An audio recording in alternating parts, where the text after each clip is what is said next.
at the University of Johannesburg. Let's go there live. Yeah. Mr. Joel Katuchelo Nechitenje, esteemed delegates, and ladies and gentlemen, let me start off by thanking the Mapungubwe Institute for Strategic Reflection and indeed the University of Johannesburg for inviting me to come and say a few words at this conference, and also for convening this conference as we mark 25 years of democracy. Busani Ngaweni,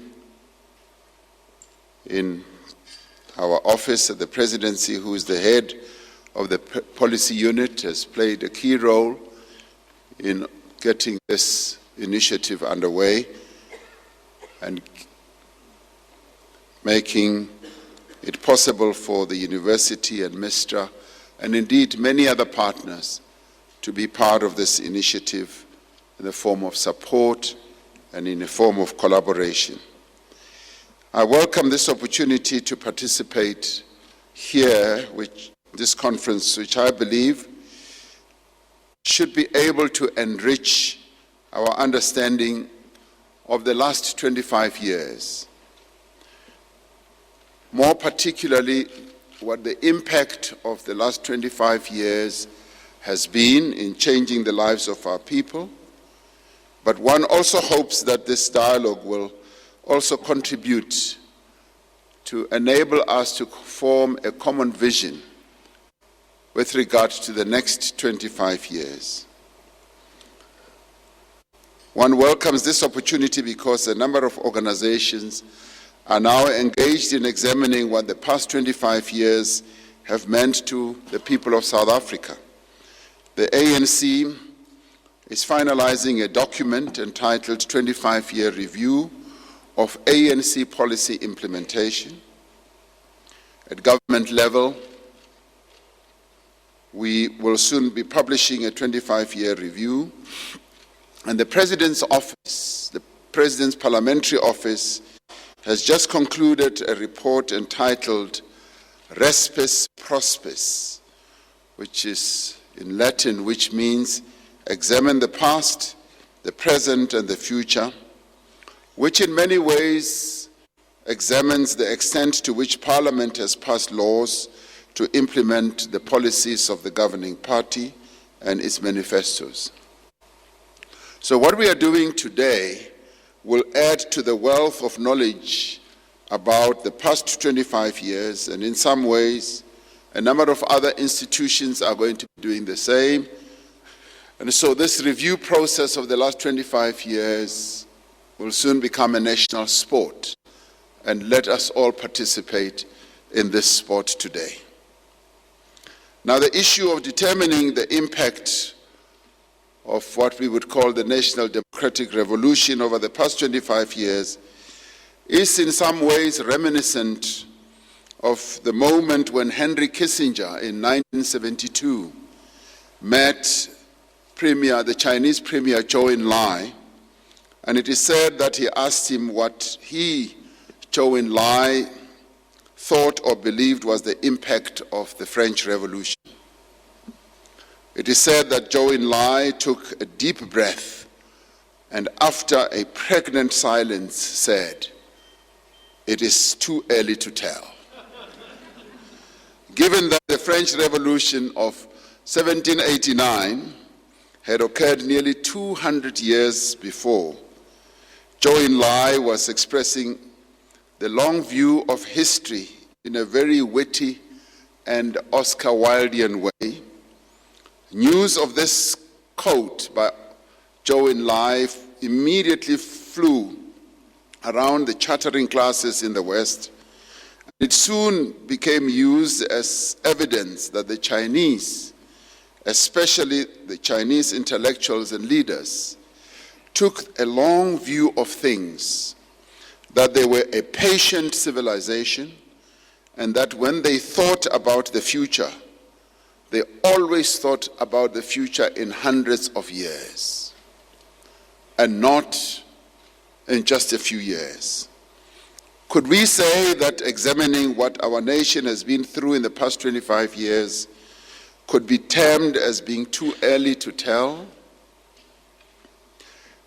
Is patience one of our key attributes as a nation? One would ask. Are we able to look back and say what we've been through needs to be looked at much more analytically in the next 25 years or in the next 100 years? But this engagement is essential if we are to arrive at an understanding of what the 25 years the past has been and what it has meant, so that we can forge what I would call a durable and a lasting understanding across society of what these 25 years have meant and how we need to craft a vision for a future for the next 25 years. But this conference fulfills a dual purpose. Firstly, it is an opportunity for us to assess progress towards the achievement of our overall and overarching vision. A vision of our national democratic revolution, which is a vision to have a non-racial, non-sexist, democratic, prosperous, and free society. Secondly, it is a platform to identify the challenges, the opportunities and tasks of the present as well as the future.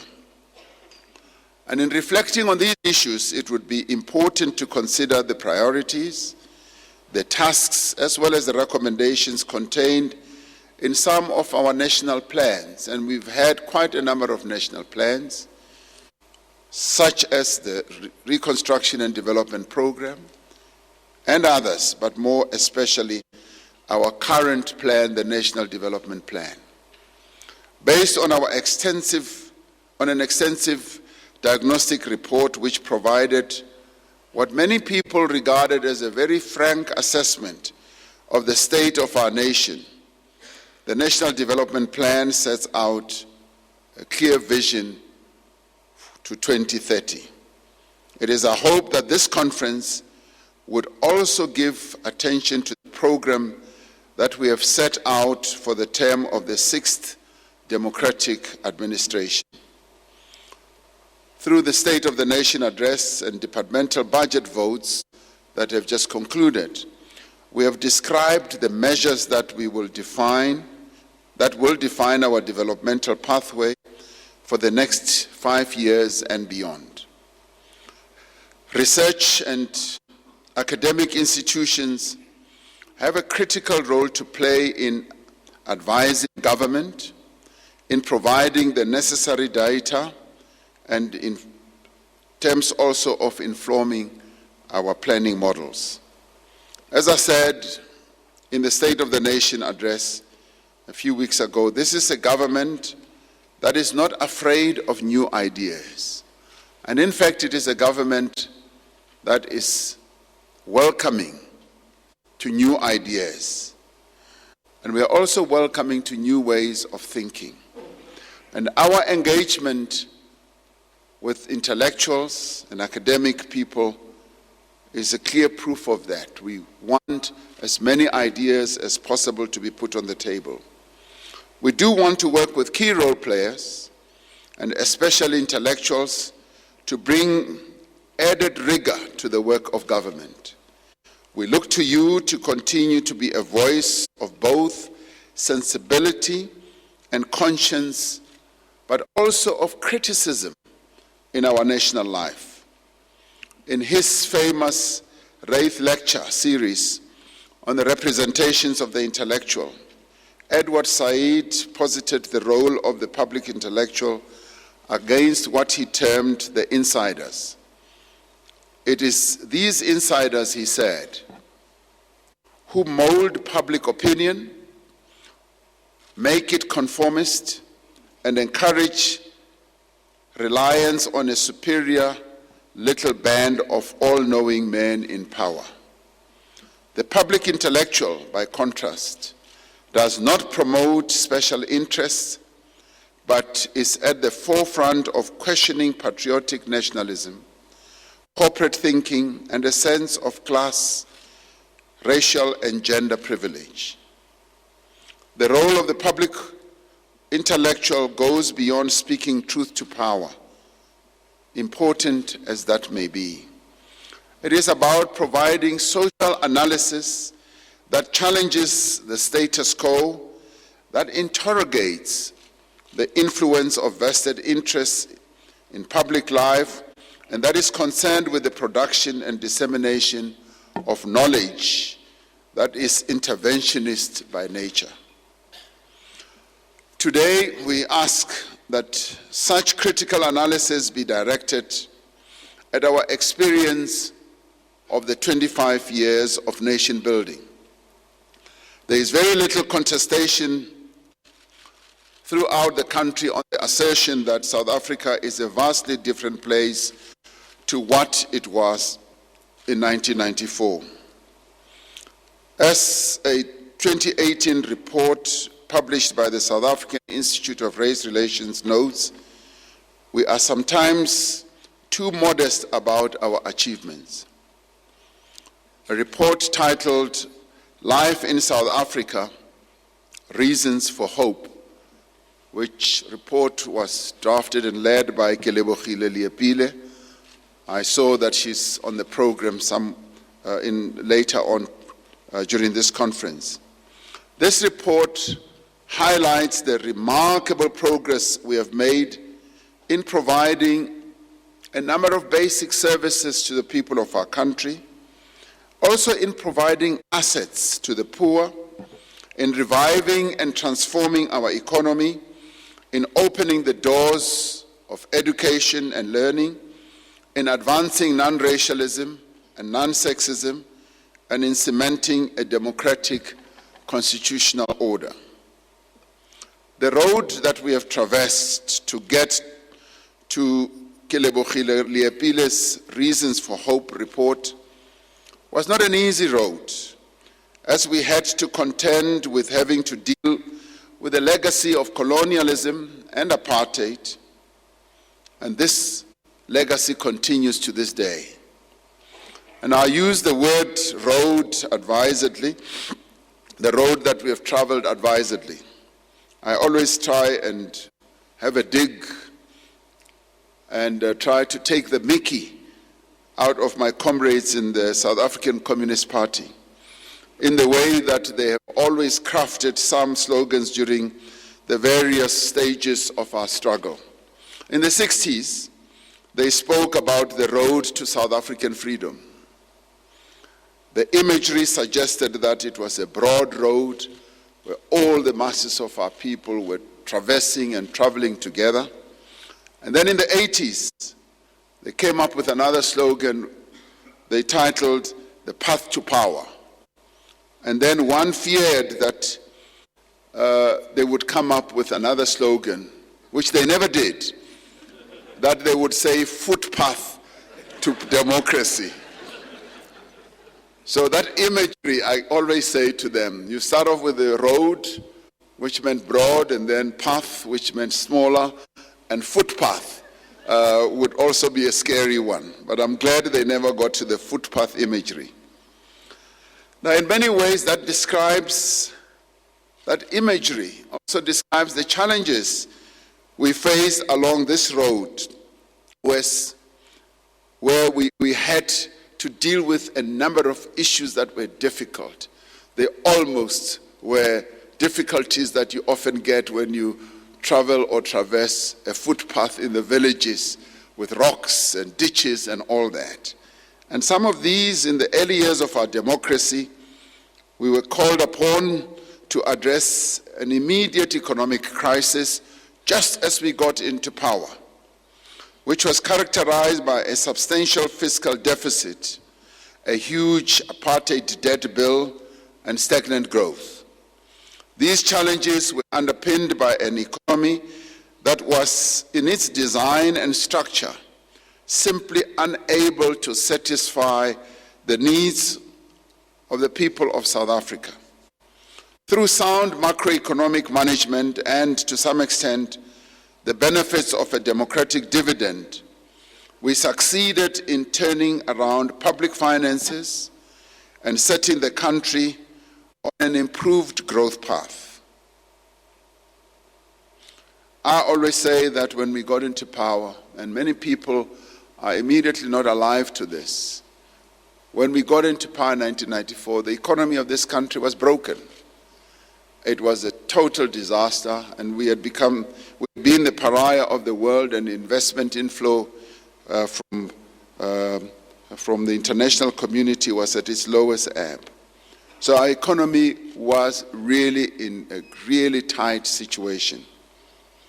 We should, however, say that much as we succeeded in turning public finances around and putting the country on an improved growth path, we, however, did not pay attention to addressing the structure of our economy to ensure that all people of our country attain economic emancipation after attaining democratic emancipation.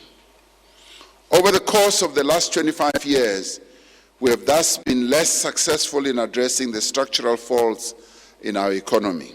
In the end, and despite significant economic progress in the years leading up to the global financial crisis, unemployment has increased over the last decade, poverty levels have begun to rise again, and millions of South Africans remain excluded through lack of assets, skills, and networks. The substantial investment we have made in economic and social infrastructure, in providing houses, water, and electricity, in expanding access to education and health, has undoubtedly improved our people's lives. There are several indicators of social progress, from the growth in the size of the black middle class to an improvement in educational access, participation, and attainment, from a massive improvement in access to basic services to a decline in levels of poverty. However, this progress has been undermined, particularly since the global financial crisis, by stagnant growth, declining investment, maladministration, and corruption, amongst other things. These material conditions have had an impact of the formation of a common national identity. While we are bound together by a shared acceptance of the fundamental values of our Constitution, while we share an allegiance to the symbols of a united and free South Africa, the schisms of race, gender, class, language, ethnicity continue to run through our society.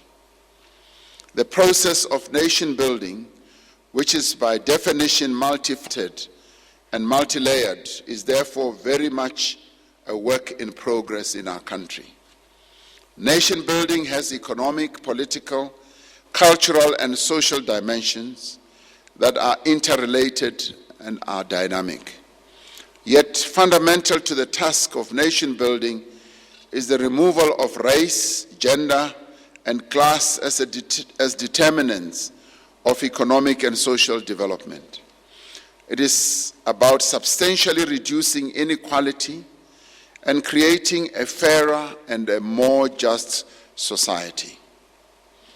Now, as we mark 25 years of democracy, as we recognize the work that has been done to establish such a society, we must acknowledge that current conditions militate against rapid progress in these areas. Once again, our economy is in crisis. The optimism that characterized the early years of our democracy has been steadily eroded by disaffection and disillusionment. The pressures of urbanization, uneven development, the contest for resources, and widespread joblessness and poverty have contributed to an increase in community protests and has weakened social cohesion. Violence and crime continues to undermine the rights of citizens and their sense of personal security.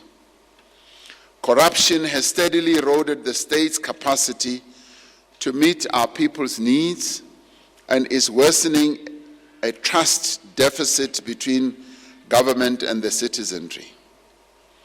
Local government, which is the coalface of service delivery, is debilitated by inefficiency, mismanagement, and poor resource allocation and management. We find ourselves at a tipping point where worsening economic conditions threaten to erode our hard-won gains. As Professor Stephen Friedman notes in a recently published paper, although we have exceeded expectations in as far as democratic consolidation is concerned, we have yet to transform the economic patterns that exclude millions from the economy's benefits and the cultural patterns that preserve the power relations created by colonialism and apartheid. So long as they are not remedied, poverty and inequality will continue to deepen in our country. It is our actions now that will determine the path our country takes into the future. If democracy is to mean more than just securing the franchise and the right to vote, if it is to make a material difference in people's lives, we have to do everything that we can to arrest this decline. We have to ask ourselves very profound and tough questions about our democracy beyond holding regular, free and fair elections and strengthening public institutions. We have to reflect as government, particularly on whether our implementation model in its current iteration has effectively met our developmental needs. In attempting to do too much, in not coordinating our actions within and between departments, we have been found wanting.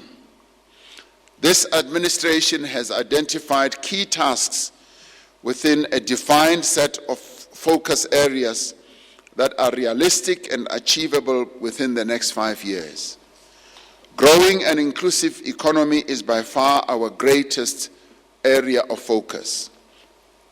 It is a necessary condition, although not necessarily sufficient of its own, for the creation of jobs and the reduction of poverty.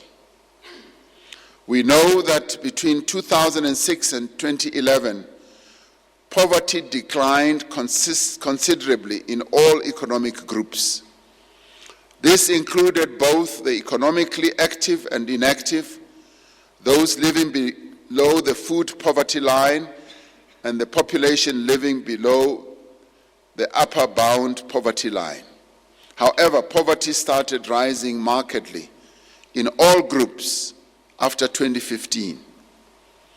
Our task is to arrest this and to reverse it.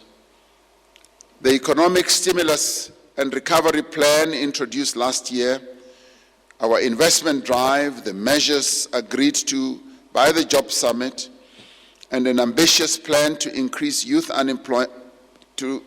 reduce youth unemployment are all essential components of a comprehensive program for economic recovery in our country. To be successful, this program needs to be embraced and pursued by all social partners. That is why we continue to promote broad-based consensus on all these priorities.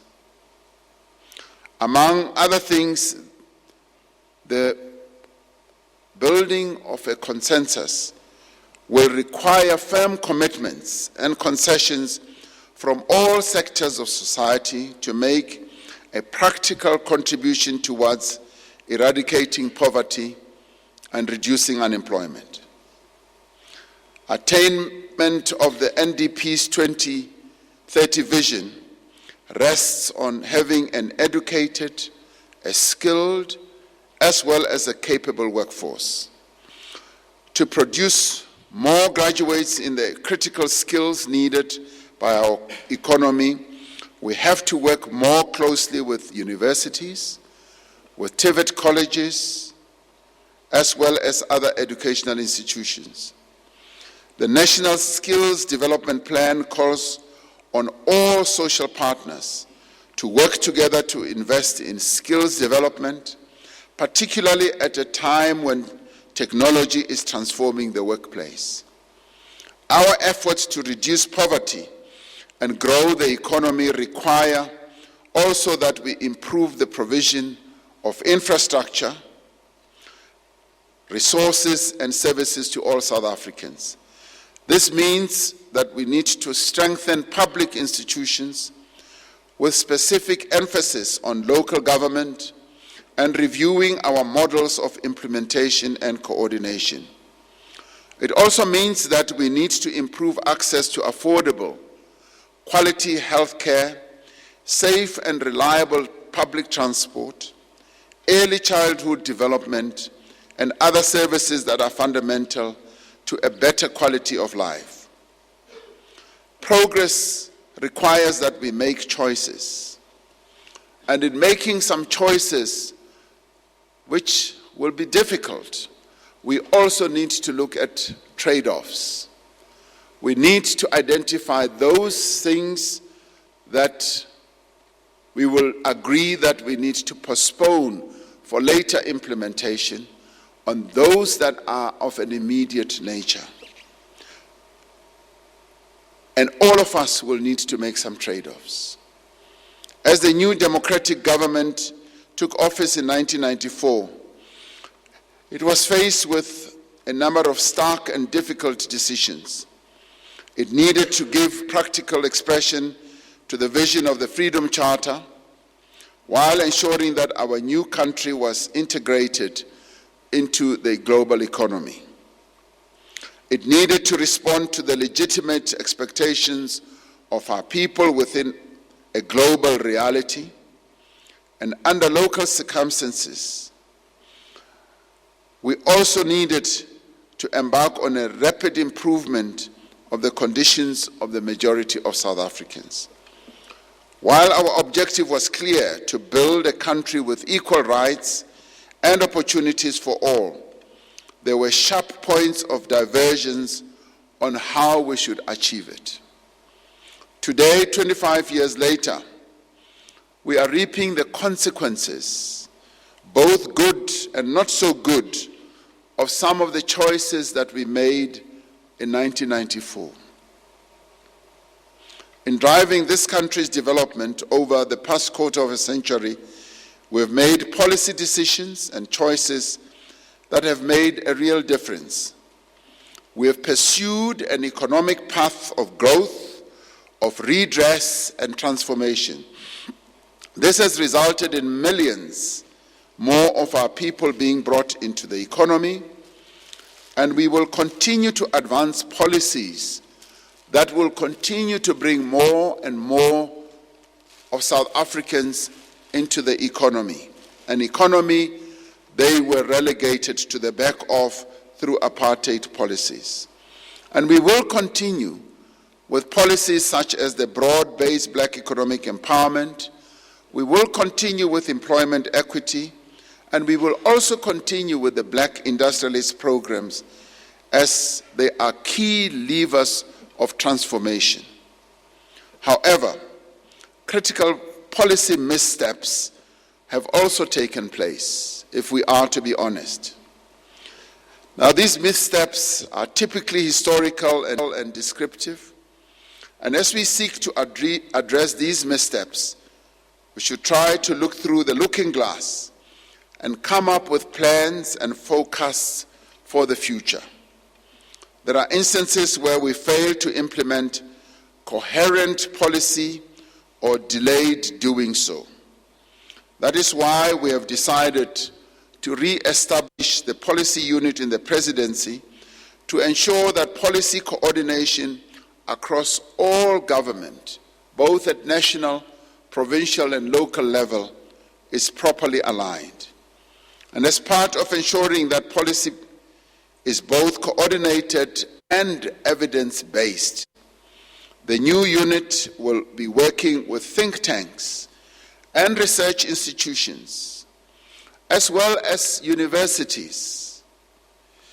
And this will include a number of you who are represented here. Our unit will be seeking to reach out, to involve as many South Africans as possible, to contribute to everything that we should do to take our country forward. In order to rebuild our public service, to make it more professional, and to have a core of men and women who are ethical and skilled, our academic institutions have a similarly important role to play in the provision of training programs and courses, working together with our National School of Government. We are alive to a whole host of challenges our country faces at the moment. We are here to engage with each other on finding durable solutions. In the end, we all have a stake in the stability and the prosperity of our country. And in many ways, we are all implicated in what is happening in our country, and we are therefore called upon to play our role, whatever role it may be, to make sure that we address the challenges that we face and find solutions. Our elected representatives must be held to account, yes, but true nation building requires collaboration across society. It necessitates active and ongoing engagement. We are first and foremost citizens of this great nation. And the national interest demands that we each do our part. We need to work together, to think together, to debate together, to engage in many ways to improve the current state of affairs, to aid our nation-building efforts, and to forge a common national identity. We need to ensure in this context that our academic output helps us sharpen our response to some of our most pressing challenges. I was very pleased to hear Professor Marwala saying that the University of Johannesburg has now become like number 2 in terms of research output. I was truly delighted to hear that this 52,000 student university is now beginning to reach the really high levels of output. That is very pleasing. Of course, he has to applaud first. This, as Edward Said writes, is not always a matter of being a critic of government or government policy, but rather of thinking of the intellectual vocation as maintaining a state of constant alertness, of a perpetual willingness not to let half-truths or received ideas steer one along.